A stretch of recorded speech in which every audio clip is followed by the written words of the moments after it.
சபரிமலையில் தஞ்சாவூரைச் சேர்ந்த பக்தர் உயிரிழந்திருக்கிறார்.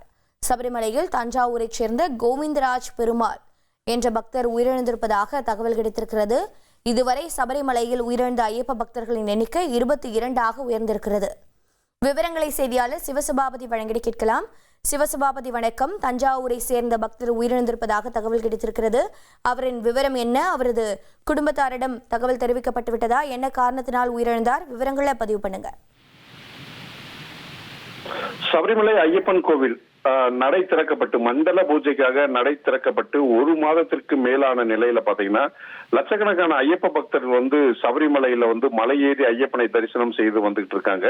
இதுவரை சபரிமலையில பாத்தீங்கன்னா மாரடைப்பு மற்றும் உடல்நிலை பாதிப்பால் 22 பேர் இறந்திருக்காங்க. குறிப்பா பாத்தீங்கன்னா இன்னைக்கு பாத்தீங்கன்னா தஞ்சாவூரை சார்ந்த கோவிந்தராஜ் பெருமாள் வயது 67 என்பவர் பாத்தீங்கன்னா தஞ்சாவூர்ல இருந்து தன்னோட குழுவினரோடு சபரிமலைக்கு வந்திருக்காரு. அங்க பாத்தீங்கன்னா பம்பையில இருந்து சபரிமலைக்கு மலையேறி செல்லும் போது பாத்தீங்கன்னா நீலிமலை அருகே இவருக்கு திடீர்னு சொல்லிட்டு நெஞ்சு வலி ஏற்பட்டிருக்கு. இதை தொடர்ந்து பாத்தீங்கன்னா நீலிமலை மருத்துவமனையில சேர்ந்து சிகிச்சை பெற்றிருக்காரு.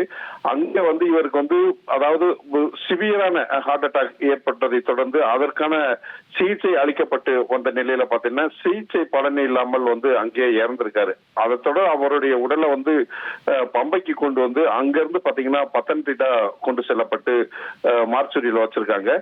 இவர் உயிரிழந்தவுடன் பாத்தீங்கன்னா அவரோட வந்தவங்க கிட்ட எல்லாம் தகவல் தெரிவிக்கப்பட்டிருக்கு. மேலும் அவருடைய குடும்பத்தாருக்கும் இத்தகவல் குறித்து அவர் மரணத்தின் பத்தி தகவல் கொடுத்திருக்காங்க.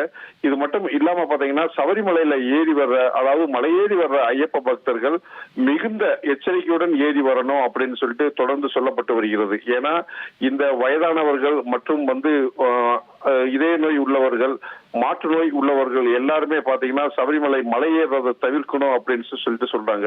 இது போன்ற விபத்து ஏற்படக்கூடும் அப்படிங்கிறதுனால மலையேறப்போ ஒவ்வொரு 5 நிமிடங்களும் அதாவது மெதுவா மலையேறணும் அப்படின்னு சொல்லிட்டு மருத்துவர்கள் தெரிவிச்சிருக்காங்க.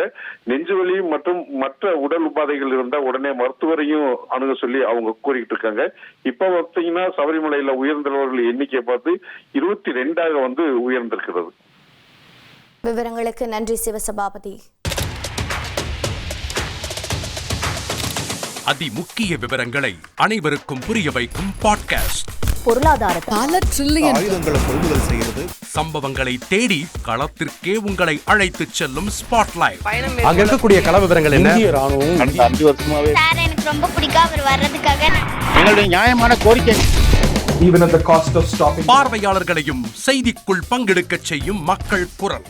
50 ரூபாய் எங்களுக்கு தண்ணிக்கு ஒரு தீர்வே இல்லங்க 10 வருஷமா. எங்களுக்கு சரியான ஒரு வீடியோ கிடைக்கவில்லை. 60,000 ஏக்கருக்கு தான் கேக்குறோம். பிச்சை கேக்குறாங்க.